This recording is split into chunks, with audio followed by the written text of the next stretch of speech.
Hi welcome back to my channel. ఈరోజు కథ అమోఘ మనసులో 6వ భాగాన్ని వినేద్దాం. లగేజీ తీసుకున్నాక బయటకు వచ్చి క్యాబ్ బుక్ చేసుకుని ఇద్దరు వెనక సీట్లో బాబుతో కూర్చుని బయలుదేరారు. తన ఒళ్ళో బాబుని కూర్చోబెట్టుకుని రోడ్డు మీద వెళ్లే వెహికల్ని చూస్తూ కూర్చున్నాడు కార్తిక్. ఇంటికి వెళ్ళేటప్పుడు చెప్తానన్నారు కదా, చెప్పకుండా దిక్కులు చూస్తున్నారు. అడిగేయినా ఇంత ఆత్రమేంటే అని అనుకుంటే అని కార్తీ చెప్తాడేమో అని ఎదురు చూస్తుంది కొంచెంసేపు. కార్తీ ఏమీ మాట్లాడకపోయేసరికి మాటల్లో పెట్టి అడుగుదామని, ఇంతకుముందు బెంగళూరు వచ్చారా అని అడిగింది. లేదు, ఎందుకు? రోడ్లు కొలతలు వేసి అప్పటికి ఇప్పటికీ ఎంత పెరిగాయా చూస్తుంటే అలా అడిగానులే.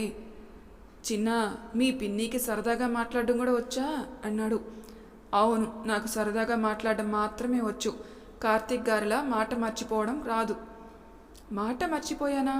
నేనేం చేశాను? వెళ్ళేటప్పుడు చెప్తానన్నారు, ఇంతవరకు చెప్పారా? మీరు వస్తున్న విషయం అత్తయ్య గారికి తెలుసా? అసలు మాతో ఎందుకు వస్తున్నారు? మీకు ఇక్కడ ఏమైనా ఆఫీస్ పని ఉందా? ఇలా ఎన్నో ప్రశ్నలు నా బుర్రను తొలిచేస్తుంటే మీ మటుకు మీరు హ్యాపీగా రోడ్లు చూసుకుంటూ కూర్చున్నారు అని చిరుకోపంగా అంటుంది. మొన్న బాబుకి డాక్టర్ ఇచ్చిన సిరప్ తెస్తున్నావా? బ్యాగ్లోనే ఉంది. బాబుకి తేడాగా అనిపించిందా అని వాడి పొట్ట పట్టుకొని చూసింది. బానే ఉన్నాడు కార్తిక్, కంగారు పడకండి. నా కంగారు వాడి గురించి కాదు, వాడి పిన్నికి కడుపుబ్బరం పెరిగిపోతుంది కదా, అవసరమైతే వేసుకుంటుందని అడిగాలే. ఏంటి అని కోపంగా చూడబోయి, మీ జోకులు కూడా కేకుల్లానే ఉన్నాయిలే అని నవ్వుతుంది. నీకోసం ఇంకో సర్ప్రైజ్ ఇచ్చాక చెబుదాంలే అని ఆగాను. ఏంటా సర్ప్రైజ్? చూద్దు గాని, ఇంకా ఎంతసేపు పడుతుంది స్పందన ఇంటికి వెళ్ళడానికి? దగ్గరికి వచ్చేసాం, 5 నిమిషాలు చాలు, ఇంకా అడిగినా చెప్పర్లే అని తను కూడా రోడ్లు సర్వే చేయడం మొదలుపెట్టింది. అపార్ట్మెంట్ ముందు దిగేసి బాబుతో స్పందనని అనుసరిస్తూ లోపలికెళ్ళాడు. స్పందన వాళ్ళ ఫ్లాట్ ముందు డోర్ ఓపెన్ చేసి ఉండడం చూసి, దొంగలేమైనా పడ్డారా? పోలీసులు ఫోన్ చేస్తే నాతో వచ్చారా? ఇదేనా సర్ప్రైజ్? ఏమేం దోచుకుపోయారట అని అమాయకంగా అడుగుతుంది. నీకు ఇలా అర్థమైందా? డోర్ తీసుంటే దొంగలు పడ్డట్టేనా? పద లోపలికి అని డోర్ తీసుకుని లోపలికి వచ్చాడు. స్పందన లోపలికి రాగానే వర్ష బెడ్రూమ్ నుండి వస్తూ, ఎంతసేపు అయింది వచ్చి అని అడుగుతుంది. ఓ వర్ష, నువ్వు ఇక్కడ? నీకు చెప్పి రాలేదని ఎంత ఫీల్ అయ్యాను. పోనీలే, మీ ఇద్దరికి ఇక్కడ పని ఉండి వచ్చారా? నాతో అంటే నీతోనే వచ్చేదాన్ని కదా. నీకు అన్నీ వివరంగా చెబుతా కానీ బాబుకి లేట్ అవుతుంది, వాడికి స్నానం చేయించి నువ్వు ఫ్రెష్ అయ్యాక మాట్లాడుకుందాం, సరేనా అంటుంది వర్ష. అని కార్తిక్కి వేరే రూమ్ చూపించి ఫ్రెష్ అవ్వమని చెప్పి తన బెడ్రూమ్లోకి వెళ్తుంది. అందరూ ఫ్రెష్ అయ్యి హాల్లోకి వచ్చి కూర్చుంటారు. ఫుడ్ ఆర్డర్ పెట్టుకుందాం, ఇక్కడ ఏం బాగుంటాయి అని అడిగాడు కార్తిక్. దోశ, అక్కి రొట్టి, జ్యూస్ మన సందు మూల ఉన్న ఉడిపి ఉపహారంలో ఉంటాయి. బాబుని ఈ టైంలో బయటికి తీసుకెళ్లడం ఎందుకు? మీ ఇద్దరు వెళ్ళి తినేసి నాకు తెండి. కిరణ్ ఇంటికి వస్తూ ఉండి ఉంటారు. నేను బాబుని చూసుకుంటాను, నువ్వు అన్నయ్య వెళ్ళి తినేసి రండి, తను వచ్చాక మేం వెళ్తాం. సరే అని వాళ్ళిద్దరూ కలిసి నడుచుకుంటూ వెళ్ళి ఆర్డర్ పెట్టి టేబుల్ దగ్గర కూర్చుంటారు. సర్ప్రైజ్ కూడా చూసేశాను, ఇంకా చెప్పండి కార్తిక్. ఇంకొంచెం సేపు వెయిట్ చేయమంటే కొట్టేలా ఉన్నావుగా అని మొదలు పెడతాడు. కిరణ్ నేను బిజినెస్ పార్ట్నర్స్ని. తను అక్కడ జాబ్ వదిలేసి నా కోరిక మీద హైదరాబాద్కి వచ్చేసాడు. అన్నయ్య వదిన ఆఫీస్లో ఫార్మాలిటీస్ పూర్తి చేసి ఫ్లాట్ ఖాళీ చేసి రమ్మని వర్షాన్ని ఇక్కడికి పంపాను. కిరణ్ని చెన్నై నుండి ఇటు వచ్చి వర్షాకి తోడుగా ఉండి ఇక్కడ పని అయ్యాక ఇద్దరిని హైదరాబాద్ వచ్చేయమన్నాను. ఈ లోపల నువ్వు వెళ్తావని అన్నావు. నీతో కూడా ఇక్కడ మానిపించేసి తీసుకెళ్దాం. వర్ష కూడా ఇక్కడే ఉంది, అవసరమైతే బాబుని తను చూసుకుంటుందని అనుకున్నాను. నువ్వు కూడా నీ పని పూర్తి చేస్తే అందరం కలిసి వెళ్ళిపోవడమే అని చెప్పి దోశ తినడం మొదలు పెడతాడు. కార్తిక్ మాటలు వినగానే చాలా రిలీఫ్గా అనిపించి నెమ్మదిగా తినడం మొదలుపెట్టింది. హనీ మాటలు గుర్తుకు వచ్చి, నేను ఇలా వాళ్ళ మీద ఆధారపడిపోతున్నానేంటి? అక్కడ కొన్ని రోజులు బాగున్నా కార్తిక్ పెళ్ళయ్యాక హనీ బాబుని నన్ను మాటలతో చంపేస్తుంది. అక్కడ తన మాటలు పడే బదులు బాబుతో ఇక్కడ ఇబ్బంది పడడమే నయం కదా అని ఆలోచిస్తూ తినడం పూర్తి చేస్తుంది. బిల్ పే చేసి నెమ్మదిగా ఇంటికి వెళ్ళడానికి నడుస్తున్నారు. నేను తనని అడగకుండా మానేయమని చెప్పానని ఏమైనా అనుకుందా అని మనసులో అనుకుని, ఏమైంది స్పందన? ఇందాక నుండి ఏమీ మాట్లాడడం లేదు. మీ ఆఫీస్లో వెంటనే రిలీవ్ చేసేస్తారా? అది నేను జాబ్ మానేయడం ఏంటి? నాకు ఇక్కడ బాగానే ఉంది. నేను హెల్పర్ని పెట్టుకొని బాబుని చూసుకుంటా, ఇంట్లో నుండే వర్క్ చేసుకుంటాను. నువ్వొక్కదానివే అంత చిన్న బాబుని ఎలా చూసుకుంటావు అని వస్తున్న కోపాన్ని అణిచిపెట్టి అడుగుతాడు. ఎందుకు చూసుకోలేను? ఇప్పుడు చూసుకోవడం లేదా? బాగానే చూసుకుంటావు. మొన్న చూశాను కదా, వాడికి కొంచెం తేడా చేస్తేనే వాడికన్నా ముందు నీకేమవుతుందని భయం వేసింది. రాత్రి కూడా అవసరమైతే ఒక్కదానివే వాడిని ఎలా తీసుకెళ్తావు అని గొంతు పెంచి గట్టిగా అడుగుతాడు. ఎప్పుడో ఏదో అవుతుందని నేను నా జాబ్ వదులుకొని ఎలా వస్తాను? నాకు అవసరమైతే సాయంగా రావడానికి నా స్నేహితులు ఉన్నారు. వాళ్ళు నేను ఒకటేనా అన్నాడు కార్తీక్. వాళ్ళు స్నేహితులు, మీరు బంధువులు. ఎవరైతే ఏంటి, అవసరమైతే సహాయం చేస్తారు. సాయం చేశారని వాళ్ళని అంటిపెట్టుకుని ఉంటే మొహం వాచేలా బుద్ధి చెప్పి పంపిస్తారు. నీకు అర్థమవుతుందా ఏం మాట్లాడుతున్నావో? నువ్వు మాతో ఉంటే నిన్ను ఎవరేమంటారు? అమ్మ, నాన్న, నేను, మేం ముగ్గురం నిన్ను బాబుని బంధువులా చూసామా? మీరు మా వాళ్ళు కాదా? ఓహో, అమ్మ నాన్న నిన్ను ఆపలేదని బాధపడ్డావా? అమ్మ నన్ను ఆ రోజే నిన్ను పంపిస్తానని తిట్టింది.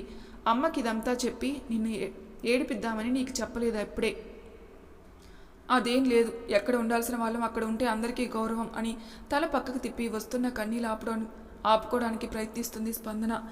స్పందన మాటలకి ఇంకా కోపం పెరిగిపోయి తన భుజం గట్టిగా పట్టుకుని తన వైపుకి తిప్పుకొని, నీ గౌరవానికి ఇబ్బంది ఎవరు కలిగించారు? పిచ్చి మాటలు, సినిమా డైలాగులు నా దగ్గర కాదు అని ఇంకా అలానే పట్టుకుని తన కళ్ళలోకి చూస్తూ ఉన్నాడు. తన కళ్ళల్లో నీళ్లు చూడగానే చాలా బాధగా అనిపించి తన ముఖం రెండు చేతులతో పట్టుకోబోయి ఆగిపోతాడు. నిన్ను ఎవరేమన్నారో నాకు తెలీదు. నేను, అమ్మ, నాన్న, మేము నిన్ను ఏమైనా అంటే చెప్పు, అంతే. అంతే తప్ప ఇంకెవరి మాటలు పట్టించుకోకు. నువ్వు మాతోనే ఉంటున్నావు అంతే అని కొంచెం పక్కన జరుగుతాడు. మీ కాబోయే భార్య మాటలు కూడా పట్టించుకోకూడదా? ఎవరు నా కాబోయే భార్య? హనీ. ఏంటి హనీనా అని కోపంగా నడుచుకుంటూ ఇంట్లోకి వెళ్ళిపోతాడు. ఎందుకంటే వాళ్ళు అప్పటికే ఇంటి ముందుకు వచ్చేస్తుంటారు కాబట్టి. లోపలికి రాగానే కిరణ్ కార్తీక్ని చూసి ఎదురొస్తూ, ఇప్పుడే వర్ష చెప్పిందిరా నువ్వు వచ్చావని. స్పందన వైపు చూసి, బాగున్నావా స్పందన అని పలకరించాడు. కిరణ్ గారు, మంచినీళ్ళు తీసుకుంటారా? మర్యాదలు అయ్యాయి కానీ నాకు బాగా ఆకలేస్తుంది. బాబు ఇప్పుడే పడుకున్నాడు, మేం వెళ్ళి తినేసి వస్తాం అని చెప్పి కిరణ్ వెళ్దామా అని అడుగుతుంది వర్ష. కార్తీక్ ఎందుకో కోపంగా ఉన్నాడనిపించి, ఏమిటో విషయం కనుక్కుందాం అనుకుంటే తిని రమ్మంటుంది అని ఎటూ చెప్పలేక ఆకలి అంటుంది కదా అని సరే పద అని వాళ్ళిద్దరూ బయటికెళ్తారు. వీళ్ళు ఏం మాట్లాడుకోకుండా ఎవరి రూమ్లోకి వాళ్ళు వెళ్ళిపోయారు. కార్తీ ఎందుకో కోపంగా ఉన్నాడు. అన్నయ్య వాళ్ళ గురించి ఏమైనా తెలిసిందేమో, అందుకే అలా ఉన్నారేమో. ఏమంటావు వర్ష? ఏమంటాను, నీ బుర్ర మీద 4 మొక్కలు వేస్తే బాగా పెరిగేవంటాను. నేను ఇంత సీరియస్గా అడుగుతుంటే నీ సమాధానం ఏంటి?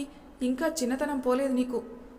బాబు, నాకు చిన్నతనం పోలేదో నీకు పెద్దరికం రాలేదో తేల్చేద్దాం కానీ ముందు తిను, తర్వాత మాట్లాడుకుందాం అని రోటీ ముక్కని పన్నీర్ బటర్ మసాలా కూరలో నంజుకొని రుచి ఆస్వాదిస్తూ ఉంటుంది. తిండి ముందుంటే ఇంకా ఏమీ పట్టవా నీకు? ఇప్పుడు నీ బాధ ఏంటి? వాళ్ళు ఎందుకలా ఉన్నారో తెలియాలి అంతే కదా. వేడి వేడిగా తింటే రుచి చాలా బాగుంటుంది. నువ్వు కూడా తినే, తిన్నాక నిదానంగా చెబుతాలే అని రుచిని ఆస్వాదిస్తూ లొట్టలు వేసుకుంటూ తింటుంది. తిండిబోతు మొకందాన అనే భావం ముఖంలో చూపించి తను కూడా తినడం మొదలుపెట్టాడు. ఇద్దరు తినడం పూర్తి చేసి బిల్ పే చేసి బయటకు వచ్చారు. ఇప్పుడు చెప్పు వర్ష. నేను చెప్పేది చాలా మంచి విషయం కిరణ్. అంత మంచి విషయాన్ని చల్లచల్లని ఐస్ క్రీమ్ తింటూ చెబితే అదిరిపోతుంది కదా. కావాలని డైరెక్ట్గా అడగచ్చు కదా. తినడం అరగడం ఏమో కానీ నన్ను బెదరగొడేస్తున్నావు నీ తిండితో. కొంచెం ఎక్కువైంది, తగ్గించు అన్నది వర్ష. మహాతల్లి, వాడు ఎందుకలా ఉన్నాడో తెలియక నేను కంగారు పడుతుంటే నీ వాక్చాతుర్యం అంతా నా మీద చూపిస్తున్నావా?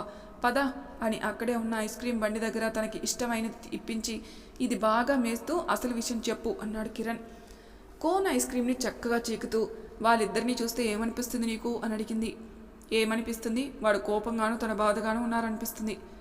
బాబోయ్, ఇందాక మొక్కలు అన్నాను కదా. కాదు, పెద్ద మర్రి చెట్టే పెంచేయచ్చు నీ బుర్ర మీద. హబ్బా, ఏదో ఒకటి పెంచుకుందాంలే కానీ నీకేమనిపించిందో చెప్పు ముందు. ఇద్దరికి పెళ్లి చేస్తే మంచి జంట అవుతారని. ఏంటి? చెప్పాగా, ఇంకేంటి? అవతల ఆంటీ హరిణితో పెళ్లి చేయబోయారు కదా, అప్పుడు ఆగిందని కార్తీక్కి స్పందనిచ్చి ఎలా చేస్తాననుకుంటున్నావు? అన్నయ్య స్పందనని ఇష్టపడితే ఎందుకు చేయరు? నీకు పిచ్చి పట్టిందా ఏంటి వర్ష? వాడు నా మనసులో ఎవరూ లేరని నాకు చెప్పాడు. ఎప్పుడు? పెళ్లి రోజు నేను అడిగితే అప్పుడు చెప్పాడు. అప్పటికి నిజంగానే అన్నయ్య మనసులో ఎవరూ లేరు. మరి ఇంకేంటి? అప్పుడు లేరు, ఇప్పుడు ఉండొచ్చు కదా. అలానే నీకు చెప్పాడా వర్ష? లేదు. వాడు ఆడపిల్లలకి ఆ దూరం ఉంటాడు. ఎంతమంది ట్రై చేసేవాళ్ళో నీకు తెలుసు కదా. సంవత్సరాల తరబడి వెనక తిరిగిన వాళ్ళనే పట్టించుకోలేదు. అలాంటిది కొన్ని రోజుల పరిచయంతో స్పందనని ఎలా ఇష్టపడతాడు? అబ్బా తెలుసు నాయనా, అక్కడే ఆగిపోతావే. అన్నయ్య ప్రేమ పెళ్లికి వ్యతిరేకి కాదు. అవగాహన లేని వయసులో ప్రేమ పెళ్లి లాంటివి తప్పని, ఎక్కడ వాళ్ళకి చనువు ఇస్తే వాళ్ళు తప్పుగా తీసుకుంటారో అని అలా ఉండేవాడు అంతే. తనకి నచ్చే గుణాలున్న అమ్మాయి ఎదురు పడితే ఇప్పుడు ప్రేమించొచ్చు కదా. అంటే స్పందనని ఇష్టపడుతున్నాడా? నీకెలా తెలిసింది? అవును, ఇష్టపడుతున్నాడు. కానీ ఆ విషయం తనకే తెలీదు. నీకు హిమ ఐస్ క్రీమ్ తినాలని ఉంటే అడిగితే ఇప్పించేవాణ్ణి, లేదా నువ్వే కొనుక్కోవచ్చు. దానికోసం ఇంత కథ చెబుతావా? ప్రేమిస్తున్నాడంట, కానీ వాడికే తెలియదంట. వినేవాడు వెర్రిమొహం అయితే ఏదైనా చెప్పేయచ్చు అనుకుంటున్నావా? వాడు సొంత తెలివితేటలతో పెట్టిన కొన్ని రోజుల్లోనే 10 మందితో మొదలైన ఆఫీస్ని 1000 మందికి పంచాడు. అలాంటిది వాడికి వాడి ప్రేమ గురించి తెలీదా ఏంటి? హహహ అని గట్టిగా నవ్వుతుంది వర్ష. నీకు నవ్వెందుకు వస్తుందే ఇప్పుడు? నువ్వు నిన్ను వెర్రిమొహం అనుకున్నందుకు. కనీసం నీకు అదైనా తెలిసింది కదా. వర్ష, ఊరుకుంటున్నాను కదా అని ఎక్కువ చేస్తున్నావు. సరే సరే, ఇప్పుడు నువ్వు కోపం తెచ్చుకోకు అని తన ఫోన్లో ఉన్న పిక్చర్ ఒకటి చూపిస్తుంది. ఇది నిజమేనా? ఆ రోజు లలిత్కి బాగోక హాస్పిటల్కి వెళ్ళారు కదా, నాకు మెసేజ్ పెట్టాడు. నాకెందుకో మధ్యరాత్రిలో మెలకు వచ్చి ఫోన్ మెసేజ్ చూసుకున్నా. స్పందనకి తోడుందామని నాన్నను లేపి నన్ను హాస్పిటల్ దగ్గర దింపమన్నా. అక్కడికి వెళ్ళి చూస్తే ఇద్దరు ఇలా నిద్రపోతున్నారు. ఎంత ముద్దుగా ఉన్నారు అని వాళ్ళకి పెళ్ళికి గిఫ్ట్గా ఇద్దామని ఫోటో తీశా. అలా పడుకుని ఉంటే ఇష్టమనా? అందరి విషయం నాకు తెలీదు. అన్న విషయంలో మటుకు అవును. తన గురించి నీకు బాగా తెలుసా? తెలుసుగా. వదిన చెల్లి అని నిద్రపోతుంటే భుజం సపోర్ట్ ఇస్తాడా? పోనీ ఇచ్చాడే అనుకో, అంతా ఆనుకొని కూర్చుని తన తల మీద తలపెట్టి నిద్రపోతాడా? లేదు, కార్తీ అలా చేయడే. అవును. ఇంకా నేను వాళ్ళని చూస్తూ దూరంగా వాళ్ళకి కనపడకుండా కూర్చున్నా. అన్న లేచాక తను దూరం జరగలేదు. ఎక్కడ స్పందన ఇబ్బంది పడుతుందో అని అలానే ఉన్నాడు. ఇంకా తన మొహం చూస్తూ ఏదో తన్మయత్వంలో ఉన్నాడు. నేను వాళ్ళు లేచాక ఇంటికి వచ్చేసాను, వాళ్ళిద్దరినీ కొంచెం ఒంటరిగా వదిలేద్దామని. అమ్మా, నువ్వు మామూలు దానివి కాదుగా. అంతకుముందు అన్న వాళ్ళ కోసం డాక్టర్ని కలవడానికి వెళ్ళినప్పుడు తన చేత్తో స్పందనని తట్టి ధైర్యం చెప్పాడు. అది చూసే నేను ఆశ్చర్యపోయాను. నువ్వు చెప్పేది కరెక్టే. తనకి తెలియకుండా స్పందనకి దగ్గరవుతున్నాడు. ఇంతకీ స్పందన ఎలాంటిది? తనకు కూడా కార్తీ అంటే ఇష్టమా అని అడిగాడు కిరణ్. స్పందన తనకు చెప్పినదంతా కిరణ్కి చెప్పి, నేను తనని చూస్తున్నా కదా, కార్తీ అన్నకు సరైందే. చాలా ఓర్పు, అందరినీ అర్థం చేసుకునే మంచి మనసు. కానీ తను ఇష్టపడుతుందో లేదో తెలీదు. అన్న లాంటి మంచి వ్యక్తిని ఏ అమ్మాయి వదులుకోదు. ఇప్పుడు ఏం చేద్దాం మరి? ముందు అన్నకి తనకి స్పందన అంటే ఉన్న భావన తెలియాలి. అప్పుడు తనే వాళ్ళ కథని ముందుకు తీసుకెళ్తాడు. అప్పటి వరకు మనం దర్శకుడి పోస్టు తీసుకోవాల్సిందే. మనకేమైనా 100 సినిమాలు తీసిన అనుభవం ఉందా ఏంటి? ఈ మధ్య చిన్న సినిమాలు తీసి అందరూ విజయం సాధిస్తున్నారుగా, మనకెందుకు భయం? మన వల్ల వాళ్ళు ఇద్దరూ కలిసి ఎక్కువ సమయం గడిపేలా చేయాలి అంతే. వాళ్ళు తెలుసుకుంటారంటావా? పక్కా. సరే వర్ష, రేపటి నుండి మొదలు పెట్టేద్దాం. రేపటి వరకు ఎందుకు, ఈ రోజు నుండే మొదలు పెట్టేశా అని కిరణ్కి కన్ను కొట్టి నవ్వుతుంది. రూమ్కి వెళ్ళాక కార్తీక్ కొంచెం స్థిమితపడి తన అసలకే ఏదో ఒక విషయానికి రోజూ బాధపడుతుంది. ఇంకా నేను కూడా బాధ పెట్టాలా? కొంచెం నెమ్మదిగా చెప్పాల్సిందేమో. తన జాబ్ విషయం తన ఇష్టం కదా. నేను ఎందుకు తన విషయంలో తన అభిప్రాయం తీసుకోకుండా నిర్ణయాలు తీసుకుంటున్నాను? ఇది కేవలం బాబుని చూసుకోవాలని స్వార్థంగా ఆలోచించి చేస్తున్నానా?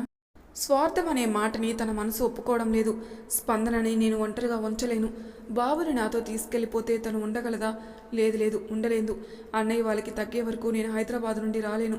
ఏం చేయాలి అని తెగ ఆలోచిస్తూ ఉంటాడు. అనవసరంగా ఎక్కువ మాట్లాడానా, వాళ్ళని విమర్శిస్తే కోపం రావడం సహజం. సారీ చెప్పేనా అని అనుకుంటూ కార్తీ రూమ్ దగ్గరకు వచ్చి చిన్నగా తలుపు కొడుతూ కార్తీక్ గారు అని పిలవడానికి నోరు తెరుస్తుంది. ఈలోపు తలుపు తీసుకుని కార్తీ వచ్చి, సారీ స్పందన, అనవసరంగా నీ మీద కోపం చూపించి నిన్ను ఏడిపించాను అని మళ్ళా రూమ్లోకి వెళ్ళబోతాడు. మీరు నన్ను ఏడిపించారని నేను అన్నానా? సారీ, నేనే. హరిణి గురించి అలా అనకూడదు.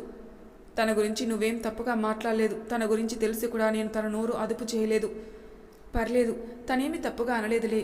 మీరు మా కోసం ఇక్కడి దాకా వచ్చారు, థ్యాంక్ యూ. నేను నా వాళ్ళనుకున్న వాళ్ళ కోసం వచ్చాను, థ్యాంక్స్, అవసరం లేదులే. అన్నయ్య వదిన మామూలుగా అయ్యేంతవరకు వాళ్ళ ప్రతి బాధ్యత నాది. బాబు నువ్వు కూడా నా బాధ్యత. అందుకే నీ అభిప్రాయం తెలుసుకోకుండా నీ జాబ్ విషయంలో నిర్ణయం తీసుకున్నాను. అందుకు సారీ అని వెళ్ళి పడుకో. చాలా ఆలస్యమైందని స్పందనకి మాట్లాడే అవకాశం ఇవ్వకుండా రూమ్లోకి వెళ్ళిపోయాడు. కార్తీక్ మాటలు ఎలా అర్థం చేసుకోవాలో తెలియక తన అన్న మాటలు గుర్తు తెచ్చుకుంటూ తన రూమ్కి వెళ్ళి పడుకుంటుంది. మరి తర్వాయి భాగంలో ఏం జరుగుతుందో నెక్స్ట్ ఎపిసోడ్లో తెలుసుకుందాం. అంతవరకు నా ఛానల్ని సబ్స్క్రైబ్ చేయని వాళ్ళు ప్లీజ్ సబ్స్క్రైబ్ చేసుకోండి, లైక్ చేసి షేర్ చేయండి, మీ అభిప్రాయాలు నా కామెంట్ రూపంలో తెలియచేయండి. Thank you for listening.